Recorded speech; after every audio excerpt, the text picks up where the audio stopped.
السلام علیکم، میں ہوں معیز دانیال اور آپ دیکھ رہے ہیں میرا یوٹیوب چینل اسلامک ہسٹری۔ حضرت عبداللہ ذو البجدین رضی اللہ عنہ کے ایمان لانے کا واقعہ۔ تو دوستو، پہلے آپ نے جانا کہ حضرت عبداللہ ذو البجدین رضی اللہ عنہ کے چچا نے انہیں گھر سے باہر نکال دیا اور سارا ساز و سامان تک لے لیا، یہاں تک کہ تہبند بھی اتار لیا۔ اس حال میں حضرت عبداللہ ذو البجدین رضی اللہ عنہ کہاں گئے اور ان کے ساتھ کیا ہوا، یہ جانیے گا اسی ویڈیو میں۔ ناظرین، حضرت عبداللہ ذو البجدین رضی اللہ عنہ کی حالت کا اندازہ کیجئے۔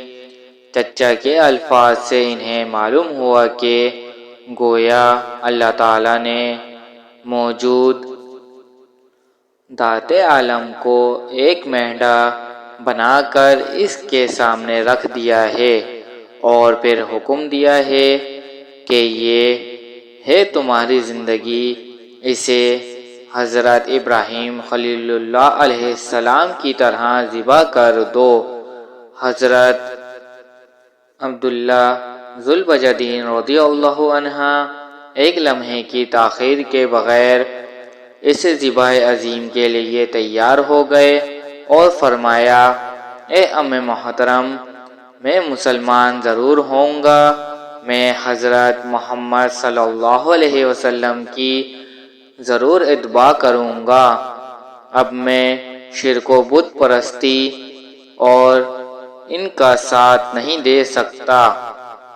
آپ کا زور مال آپ کے لیے مبارک اور میرا اسلام میرے لیے مبارک۔ تھوڑے دنوں تک موت ان چیزوں کو مجھ سے چھڑا دے گی، پھر یہ کیا برا ہے کہ اگر میں آج خود ہی انہیں چھوڑ دوں؟ آپ اپنا سب مال و اسباب سنبھال لیں، میں اس کے لیے دین حق کو قربان نہیں کر سکتا۔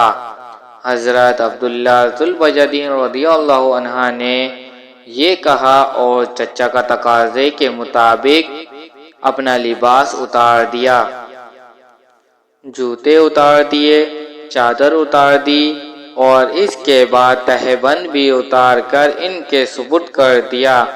پھر چچا کے بھرے گھر سے اس طرح نکلے کہ اللہ واحد کے نام پاک کے سوا کوئی بھی اور چیز ساتھ نہ تھی۔ اس حال میں آپ رضی اللہ عنہ اپنی ماں کے گھر میں داخل ہوئے۔ ماں نے انہیں مادرزاد برہنہ دیکھ کر آنکھیں بند کر لیں اور پریشان ہو کر پوچھا، اے میرے بیٹے، تمہارا کیا حال ہے؟ حضرت عبداللہ ذو البجدین رضی اللہ عنہ نے کہا، اے ماں، اب میں مومن و موحد ہو گیا ہوں، اللہ اللہ، مومن اور موحد ہو گیا ہوں کے الفاظ ان کے حال کے کس قدر مطابق تھے۔ انہوں نے اپنی مال دولت دنیا اپنے ہاتھوں بسم کر دی تھی۔ انہوں نے اسلام کے لیے اپنی زندگی کے تمام رشتوں کو کاٹ کاٹ کر پھینک دیا تھا۔ ان کے پاس نہ اونٹ تھے، نہ گھوڑے تھے، نہ بھیڑیں تھیں اور نہ بکریاں، نہ سامان تھا، نہ مکان، نہ غذا، نہ پانی، نہ برتن، جسم پر کپڑے کا ایک تار نہ تھا۔ مادرزاد برہنہ اور سمجھ رہے تھے کہ اب میں مومن اور موحد ہو گیا ہوں۔ ماں نے پوچھا، تو اب کیا ارادہ ہے؟ کہنے لگے، اب میں حضرت محمد صلی اللہ علیہ وسلم کی خدمت میں جاؤں گا، صرف یہ چاہتا ہوں کہ مجھے ستر پوشی کے بغیر کپڑا دیا جائے۔ ماں نے ایک کمبل دیا۔ آپ رضی اللہ عنہ نے وہیں اس کمبل کے 2 ٹکڑے کیے، ایک ٹکڑا تہہ بند کے طور پر باندھ لیا اور دوسرا چادر کے طور پر اوڑھا، اور یہ مومن اور موحد اس حال میں مدینہ منورہ کی طرف روانہ ہو گیا۔ رات کی تاریکی اپنی قوت ختم کر چکی تھی۔ کائنات سورج کا استقبال کرنے کے لیے بیدار ہو رہی تھی۔ پرندے اللہ کی حمد میں مصروف تھے۔ روشنی بھیگی ہوئی بعد سحر مسجد نبوی صلی اللہ علیہ وسلم میں اٹکھیلیاں کر رہی تھی۔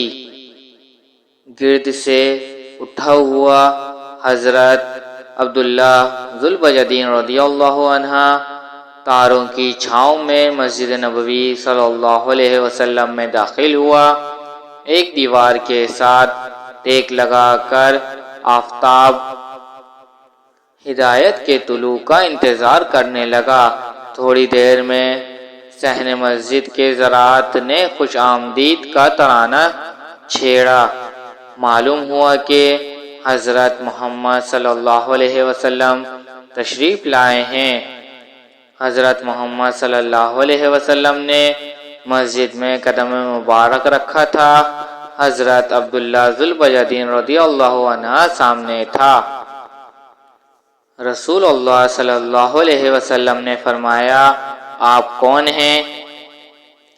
حضرت عبداللہ ذوالبجدین رضی اللہ عنہ، ایک فقیر اور مسافر، عاشق جمال اور طالب دیدار، میرا نام عبدالاعلی ہے۔ رسول اللہ صلی اللہ علیہ وسلم اور حضرت عبداللہ ذوالبجدین رضی اللہ عنہ کے درمیان کیا باتیں ہوئیں اور کیا طے پایا، یہ جاننے کے لیے میری اگلی ویڈیو کا انتظار کیجیے۔ اور آپ کو یہ ویڈیو اچھی لگی تو ویڈیو کو لائک کیجیے، چینل پہ اگر پہلی مرتبہ ہیں تو چینل کو سبسکرائب کیجیے اور ساتھ میں لگی بیل آئیکن کو پریس کر دیجیے تاکہ ایسی آنے والی انفارمیٹیو ویڈیو کا نوٹیفیکیشن آپ کو موصول ہو سکے۔ ملتے ہیں اگلی ویڈیو میں، جب تک کے لیے مجھے اجازت دیجیے اور دعاؤں میں یاد رکھیے۔ اللہ حافظ۔